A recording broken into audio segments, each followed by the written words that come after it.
सर्वप्रथम सर्वांना श्री स्वामी समर्थ.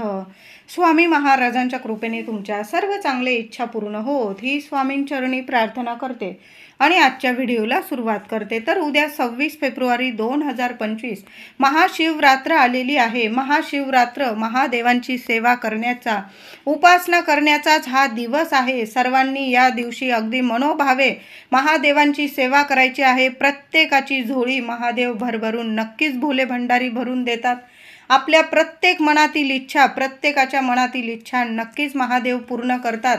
महाशिवरात्रीला भोलेनाथ, भोले भंडारी इतके प्रसन्न असतात की कुणालाच खाली हात ठेवत नाही.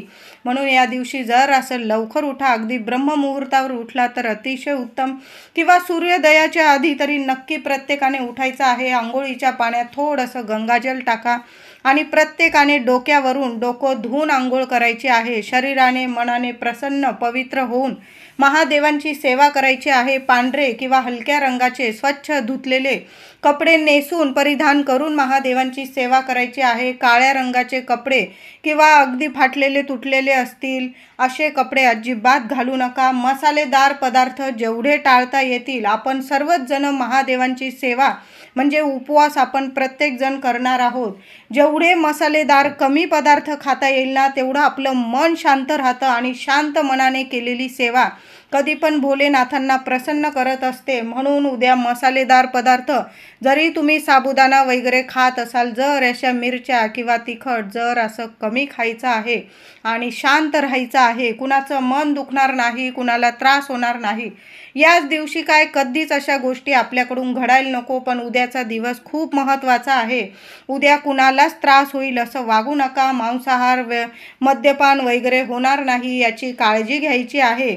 हा उपवास करताना भगर मात्र अजिबात खाऊ नका. भगर आपण एकादशीला किंवा नवरात्रीचे उपवास करतो तेव्हा आपण भगर खात असतो. महादेवांचे उपवास कधी पण करताना आपण हरतालिका करतो, महाशिवरात्र किंवा श्रावणी सोमवार, यात आपल्याला भगर अजिबात चालत नाही. तसं पण महादेवांचे उपवास करताना खरं तर फलाहार करून आपण उपवास करायचा असतो. पण तुम्ही जर परंपरेनुसार साबुदाणा खिचडी, राजगिरा, काही फराळाचं पदार्थ खाऊन जर उपवास करत असाल तर तुम्ही करू शकता. तसं गरोदर महिला असेल, तुम्ही उपवास नाही केला, पुढील वर्षी तुमचं बाळ झाल्यानंतर, मोठं झाल्यानंतर तुम्ही उपवास करायचा आहे. 4-5 दिवस असतील महिलांनो मासिक धर्माचा, तुम्ही अगदी स्वच्छ आंघोळ करायची आहे. उद्या पण थोडं डोक्यावरून पाणी घ्यायचं आणि लांबूनच महादेवांना नमस्कार करायचा आहे. तुमच्या मनातील प्रार्थना महादेवांना सांगायची आहे. तुमची प्रत्येक इच्छा महादेव नक्कीच पूर्ण होईल. तुम्ही पूजा नाही केली तरीही चालेल. गरोदर महिलांनी 7वा महिना सुरू असेल तर मंदिरात नाही गेलात तरीही चालेल. या दिवशी आपण आपलं घरदार महिलांनो स्वच्छ करून ठेवायचं आहे. उंबरठ्याची पण छान पूजा करा. छोटीशी उंबरठ्या बाहेर अंगणात रांगोळी काढता आली तर नक्की काढायची आहे. या दिवशी आपल्या देवघरातील शिवलिंगाला छान असं पंचामृताने अभिषेक घालायचा आहे किंवा गाईच्या कच्च्या दुधाने, आधी स्वच्छ पाण्याने, नंतर दुधाने किंवा पंचामृताने, पुन्हा पाण्याने छान अशी शिवपिंड पुसून घ्यायची आहे. आणि एखादं पांढरं कापड किंवा लाल कापड देवघरात अंथरून त्यावर छान अशी पिंड स्थापन करायची आहे. तुम्ही तांदळावर स्थापन करू शकता किंवा अशी पण स्थापन करू शकता. चंदन भस्म अर्पण करायचं आहे. एक बेलाच्या पानाला 3 पानांना चंदनाचं बोट लावायचं आहे किंवा तुम्हाला ओम नमः शिवाय पानावर चंदनाने किंवा अष्टगंधाने लिहिता आलं तर ते पान पालथं महादेवांना अर्पण करायचं आहे. पांढरी फुलं अर्पण करायचं आहे. बेलाचं फळ किंवा धोत्र्याचं फळ मिळालं एक तरी आपल्या देवघरात महादेवांना अर्पण करायचं आहे.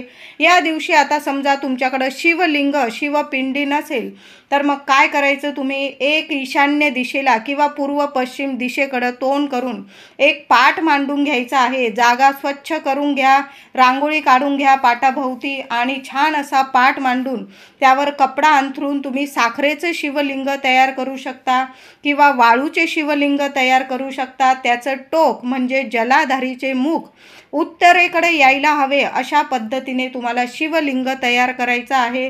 थोडंसं पाणी शिंपडून घ्यायचं महादेवांच्या शिवलिंगावर. वाळूचे किंवा साखरेचे बनवले तुम्ही तर म्हणते, त्यावर थोडंसं पाणी शिंपडायचं आहे. तुमच्याकडे जर शिवपिंडी असेल तर तुम्ही चांगला अभिषेक घालायचा आहे। फक्त या 2 वस्तूंनी जर तुम्ही शिवलिंग तयार करत असाल तर थोडंसं बेलाने पाणी शिंपडून घेतलं तरीही चालेल। बेलाला चंदनाचं बोट लावायचं, एका बेलाला पानाला तरी चंदनाचं बोट नक्की लावा आणि त्याची मागची गाठ असते ती गाठ तोडून घ्यायची, काढून घ्यायची आणि मग शिवलिंगावर आपल्याला ओम नमः शिवाय ओम नमः शिवाय मंत्र जपत महादेवांना ते घरात पालथ आपल्याला अर्पण करायचं आहे। तर साखरेचे शिवलिंग, वाळूचे शिवलिंग तयार करून जर पूजा करत असाल, रात्रंदिवस ती पूजा तशीच राहू द्यायची आहे। अखंड दिवा तिथं लावून ठेवायचा आहे। महिलांनो, उद्या महाशिवरात्रीचा दिवस आहे। आपल्या लेकरा बाळांच्या सुख शांतीसाठी, कल्याणासाठी, प्रगतीसाठी, आरोग्यासाठी एक दिवा आपल्या देवघरात छान असा स्वच्छ धुवून घ्या। तेलाचा लावा, तुपाचा लावा, नियम नाही। त्या दिव्यात तुम्हाला एक कापूरवडी, भीमसेन कापूरचा एक तुकडा कापूर हा महादेवांना खूप प्रिय आहे आणि तुमच्या घरात जर पैशांची टंचाई असेल, पैसा टिकत नसेल तर त्या दिव्यात तुम्हाला 2 लवंगासुद्धा चांगल्या फुलाच्या बघून घ्या आणि त्या 2 लवंगा पण टाकून द्यायच्या आहे। दिव्याची हळदी कुंकू वाहून पूजा करा आणि महादेवांना प्रार्थना करून तो दिवा प्रज्वलित करायचा आहे। रात्रंदिवस तो दिवा चालू राहील याची काळजी घ्यायची आहे। अखंड दिवा 1 दिवसासाठी तरी उद्या दिवा नक्की लावून ठेवा। दिव्याची काळजी घ्या, विझणार नाही असा, आणि विझला काही हरकत नाही, पुन्हा लावून द्यायचा आहे। आता तुम्हाला जर मंदिरात जाऊन पूजा करायची असेल, उद्या सर्वांनी मंदिरात जरूर जायचं आहे। आपण घरी पण पूजा करा आणि मंदिरात पण जायचं आहे। तुम्ही तीर्थक्षेत्री जर दर्शन घेत असाल तर सोन्याहून पिवळं, आता सगळ्यांनाच तीर्थक्षेत्री जाऊन दर्शन घेणं जमत नसेल, आपल्या घराजवळ जे मंदिर असेल, कणाकणात आहे महादेव, आपले ईश्वर, आपले महादेव सगळीकडे आहे। म्हणून तुम्ही तुमच्या घराजवळ जे मंदिर आहे तिथं मंदिरात जाऊन पूजा करू शकता। मंदिरात जाताना या दिवशी आपल्याला थोड्याशा वस्तू बरोबर घेऊन जायचं आहे। तुम्हाला ज्या पदार्थांनी महादेवांना अभिषेक घालायचा ना, ते पदार्थ आपल्याला बरोबर नक्की घेऊन जायचं आहे। पाणी, दूध, दही, मध, तूप, उसाचा रस, फळांचा रस, भस्म, चंदन, बेलाचे पान, बेलाचे फळ, धोत्र्याचे फळ, फूल, कापूर या गोष्टी महादेवांना खूप प्रसन्न करतात, खूप प्रिय आहे। या वस्तू, हे पदार्थ वापरून महाशिवरात्रीला महादेवांची पूजा नक्की करा, सेवा करा, फलदायी नक्कीच ठरते। नक्की महादेवांना या वस्तू अर्पण करून आपल्याला पूजा करायची आहे। पांढरी फुलं, त्यात गोकर्णाची निळी फुलं सुद्धा महादेवांना खूप प्रिय आहे। तुम्हाला एखादा गोकर्णाचा वेल लावायचा असेल तर उद्या सोन्यासारखा दिवस आहे, या दिवशी तुम्ही गोकर्णाचा वेल सुद्धा लावू शकता। महादेवांच्या मंदिरात जरी गर्दी असली पण शांततेत जरा हळूहळू आपल्याला महादेवांना अभिषेक करायचा आहे। आधी दुधाने किंवा तुम्हाला ज्या पदार्थांनी, उसाच्या रसाने किंवा मधाने, साखरीने, तुपाने, दुधाने, पंचामृताने, तुम्हाला ज्या पदार्थांनी महादेवांना अभिषेक घालायचा ना, महादेवांना सर्व प्रिय आहे। महादेवांना महाशिवरात्रीला केलेली सर्व सेवा खूप प्रिय आहे। म्हणून बरोबर जाताना छान अशा सर्व वस्तू बरोबर नीट घेऊन जा आणि छान अशी व्यवस्थित पूजा करायची आहे। बरोबर जाताना एक दिवा सुद्धा महिलांनो नक्की बरोबर घेऊन जा। त्या दिव्यात सुद्धा छोटासा कापराचा तुकडा टाकून घेऊन जा। तुम्ही तेलाचा लावा, तुपाचा लावा, नियम नाही, पण एक दिवा महादेवांच्या मंदिरात जरूर लावा। फक्त काळजी घ्यायची आहे, कुणाला त्रास होणार नाही, चटका लागणार नाही। महादेवांच्या शिवपिंडीच्या जर असा कोपऱ्याला लावा, महादेवांच्या शिवपिंडीवर तो दिवा लावू नका। नाही तर तुम्ही मंदिराच्या बाहेर आपण दरवाजा असतो महादेवांच्या मंदिराचा, तिथं जरी लावून दिला एखाद्या कोपऱ्याला तरीही चालेल। महादेवांचं मंदिर, त्या आजूबाजूचा परिसर संपूर्ण पवित्र स्थान असतं ते। तिथं महाशिवरात्रीला दिवा लावला तर आपल्या आयुष्यातलं अंधार नक्कीच दूर होतं। आपल्या लेकरा बाळांची, पतीची, कुटुंबाची नक्कीच प्रगती होते। जे काही पितृदोष असतात सर्व दूर होतात। अडचणीतून आपल्याला मार्ग काढून देतात महादेव। म्हणून उद्या एक दिवा तिथं सुद्धा लावायचा आहे। आता बऱ्याच महिलांना प्रश्न पडलेला असेल की महाशिवरात्रीचा उपवास आणि दुसऱ्या दिवशी बघा 27 तारखेला गुरुवार आलेला आहे।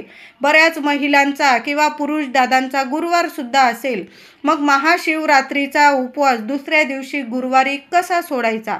तर काय करायचं आहे महिलांनो, महाशिवरात्रीला तुम्ही काही जास्त जेवण नाही बनवता आलं तुम्हाला सकाळच्या सकाळी, तर किमान दही भाताचा नैवेद्य आपल्याला महादेवांना आधी स्वच्छ महादेवांना पुन्हा शिवपिंडीला अभिषेक करायचा दुसऱ्या दिवशी सुद्धा, आणि पुन्हा छान अशी विधिवत जशी आपण महाशिवरात्रीला पूजा केली, पंचामृताने, दुधाने, दह्याने आपण अभिषेक करून स्वच्छ पाण्याने शिवपिंडी पुसून नीट स्वच्छ जागी नीट ठेवायची.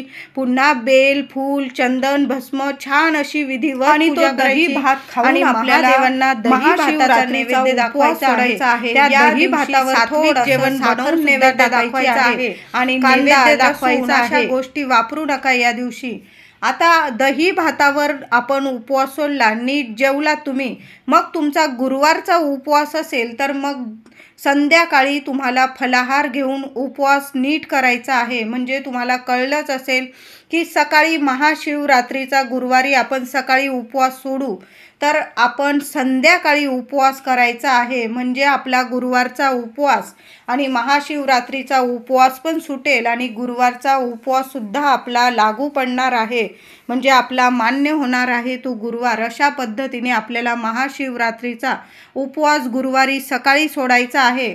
आता तुम्हाला जर महादेवांचं तीर्थस्वरूप तुम्ही तीर्थ जरी घेतलं, जलाधारीच्या इथून थोडंसं मंदिरात गेला किंवा तुम्ही स्वतः घरी शिवपिंडीला अभिषेक घातला, ते तीर्थस्वरूप जरी घेतलं आणि महादेवांना प्रार्थना केली की महादेवा मी तुमची, शिवशंकरा मी तुमचा महाशिवरात्रीचा उपवास तुमचं तीर्थ पिऊन प्राशन करून हे उपवास सोडत आहे असं बोलून तुम्ही फलाहार केला आणि रात्री गुरुवारचा जसा तुम्ही दर गुरुवारी उपवास सोडता तसाच महाशिवरात्रीचा आणि गुरुवारचा उपवास जरी एकत्र सोडला तरी काही हरकत नाही. पण जर तुम्हाला तसं करायचं नसेल तर तुम्ही गुरुवारी सकाळी दही भातावर उपवास सोडू शकता, सर्व काही नीट जेवून घेऊ शकता आणि गुरुवारी रात्री तुम्ही फलाहार करून गुरुवारचा उपवाससुद्धा करू शकता. महाशिवरात्रीचा उपवास आपल्याला गुरुवारी दही भाताचा नैवेद्य दाखवून त्या दही भातावर आपल्याला उपवास सोडायचा आहे. तुमचा जर गुरुवारचा उपवास असेल तर तुम्ही गुरुवारी सकाळी महादेवांना, आपल्या देवी देवतांना दही भात साखर याचा नैवेद्य दाखवायचा आहे. तुम्ही अजून पदार्थ बनवत असाल, वरण भात, भाजी पोळी, एखाद्या गोडाचा पदार्थ, गोड खीर बनवा किंवा शिरा बनवा, पण दही भाताचा नैवेद्य महादेवांना खूप प्रसन्न आणि शांत करत असतो. म्हणून दही भाताचा नैवेद्य दाखवा आणि तो दही भात पहिल्यांदा घास घ्या आणि मग त्यावर उपवास सोडायचा आहे. गुरुवारचा उपवास असेल तर तुम्ही संध्याकाळी फलाहार घ्यायचा आहे. म्हणजे तुमचा महाशिवरात्रीचा उपवास पण गुरुवारी सकाळी सुटून जाईल आणि गुरुवारचा उपवाससुद्धा तुमचा नीट कंटिन्यू होईल. जी काही सेवा असेल गुरुवारची ती तुम्ही नीट करू शकता. उद्या महाशिवरात्रीचा दिवस आहे. आपल्या घरात किंवा मंदिरात आपल्याला कापूर आरती जरूर करायची आहे. कापूर आरतीने महादेव खूप प्रसन्न होतात. कापूर खूप प्रिय आहे. प्रत्येक देवी देवतांनाच कापूर खूप प्रसन्न करत असतो. गणपती बाप्पांची, महादेवांची, कुलदेवीची, आपल्या स्वामींची जेवढ्या आरत्या जमेल ना, सहकुटुंब सहपरिवार उद्या देवघरात आपल्या नक्की आरती करा. मंदिरात जमलं तर नक्की करा. आता तिथं गर्दी असेल तर तुम्ही घरात जरी केलं तरीही चालेल. शिवलीलामृतातील 11वा अध्याय कुटुंबातील एकाने तरी नक्की वाचायचा आहे. आता नाही वाचता आला, यूट्यूबवर लावून द्या, तो श्रवण केला तुम्ही तरीही चालेल, पण तुम्ही स्वतः पठण केला तर फलदायी ठरेल. उद्या नक्की एकाने तरी, कुटुंबातील एकाने तरी शिवलीलामृतातील 11वा अध्याय आपल्या देवघरात बसून तुपाचा दिवा, अगरबत्ती, धूप दीप लावून नक्की पठण करायचं आहे. त्याचबरोबर खूप अडचणीत असाल, महिला असेल पुरुष असेल, घराला नजरबाधा होते, मोठमोठी कामं रखडलेली आहे, काही केल्या ती कामं मार्गी लागत नाही, मुलांची पतीची प्रगती होत नाही, नजरबाधा होते तुमच्या घराला, खूप काही केलं तरी तुमच्या घरात पैसा टिकत नाही, आरोग्य नीट राहत नाही. म्हणजे पैसा येतोय आणि औषध पाण्याला खर्च होतोय, पण औषध पाणी घेऊन सुद्धा आरोग्य नीट राहत नाही, अशा घरात नक्कीच नजरबाधा असते. मग अशा मोठ्या तिथींना जर काही उपाय केले तर नक्कीच फलदायी ठरतात. तर उद्या काय करायचं आहे महिलांनो, हातात तुम्हाला एक तेजपत्ता घ्यायचा आहे आणि त्या तेज पत्त्यावर तुम्हाला एक कापूर वडी ठेवायची आहे। भीमसेन कापराचा मोठा तुकडा घेऊन घ्या आणि त्या तेज पत्त्यावर ठेवा। उजव्या हातात ते तेजपान आणि कापूर वडी ठेवायची आहे आणि दुसरा हात त्यावर ठेवायचा आहे। महादेवांचा किमान ओम नमः शिवाय असा मंत्र जपायचा आहे। तुम्हाला किमान 21 वेळा तरी जपा। 108 वेळा जपला तर नक्कीच चांगलं, पण नाही जपता आलं, लहान लेकरं वगैरे असतील, किमान 21 वेळा ओम नमः शिवाय ओम नमः शिवाय मंत्र जपा। एखादी वाटी उंबरठ्यावर ठेवा आणि महादेवांना प्रार्थना करून की माझ्या घरातील सर्व इडापेडा, वास्तुदोष असतील, पितृदोष असेल, कुणाची नजरबाधा असेल, कुणी शत्रू असेल, क्षणात नष्ट होऊन जाऊ द्या, महादेव तुमची कृपा राहू द्या, असं बोलून तुम्हाला तो तेजपत्ता त्या कापूरसह जाळून टाकायचा आहे।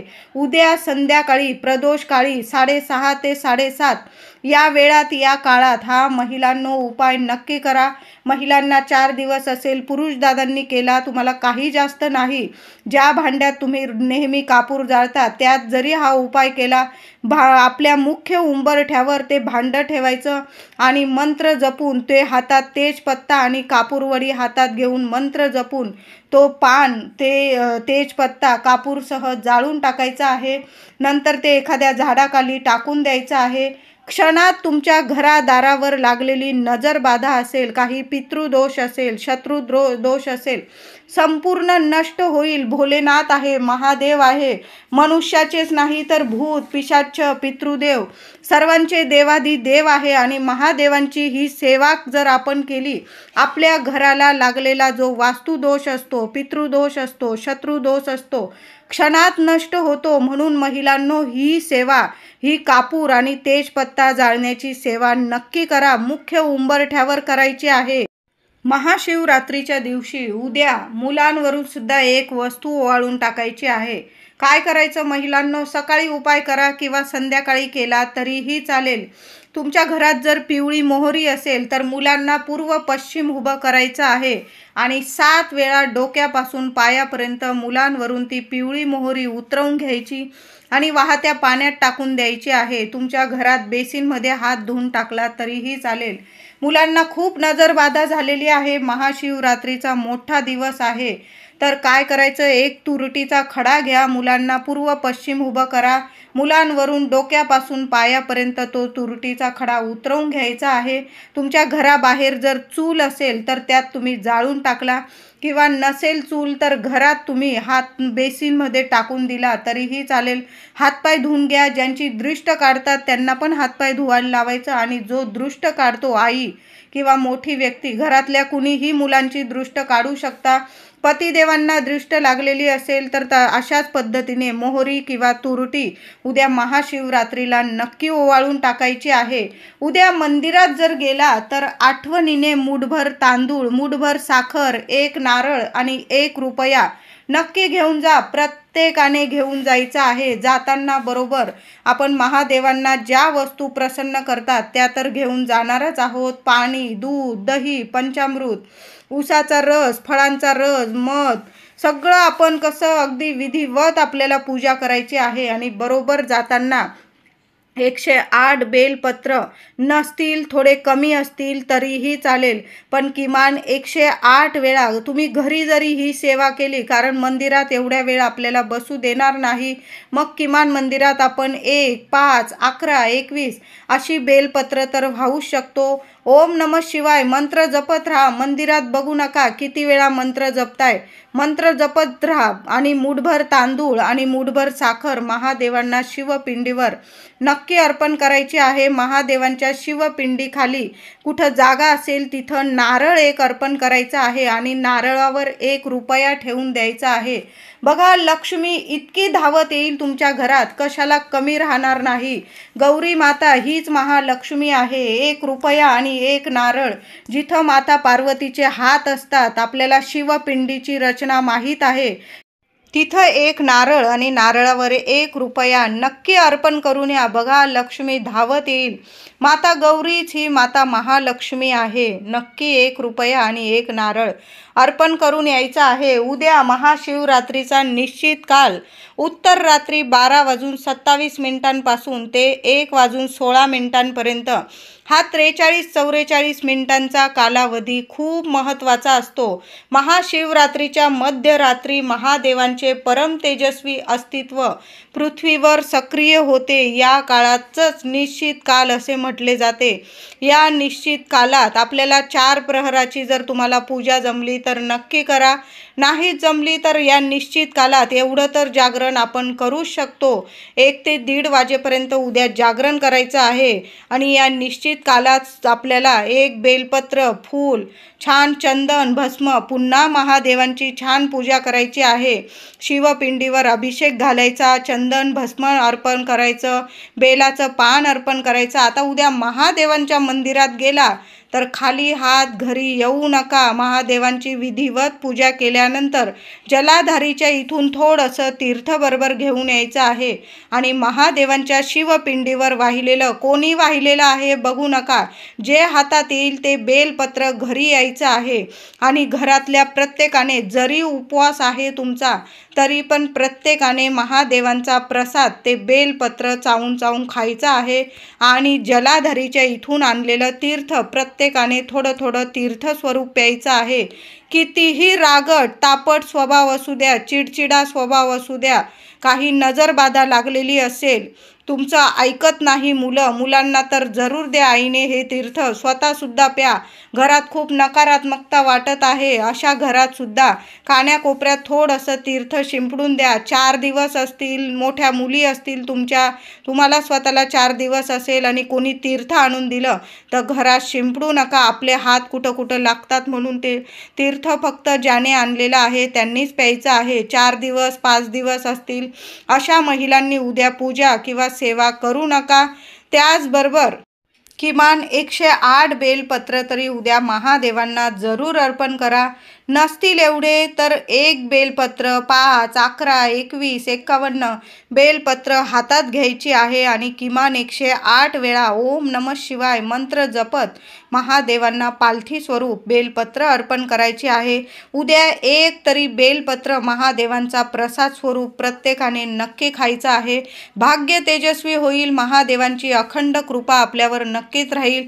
तर तुम्हाला कळलंच असेल महाशिवरात्री कशी साजरी करायची, उपवास कसा करायचा, दुसऱ्या दिवशी गुरुवारी उपवास कसा सोडायचा, मुलांवरून कोणती गोष्ट ओवाळून टाकायची, कापूर सोबत काय जाळायचं, संपूर्ण माहिती आज मी तुम्हाला आजच्या व्हिडिओतून सांगितली आहे।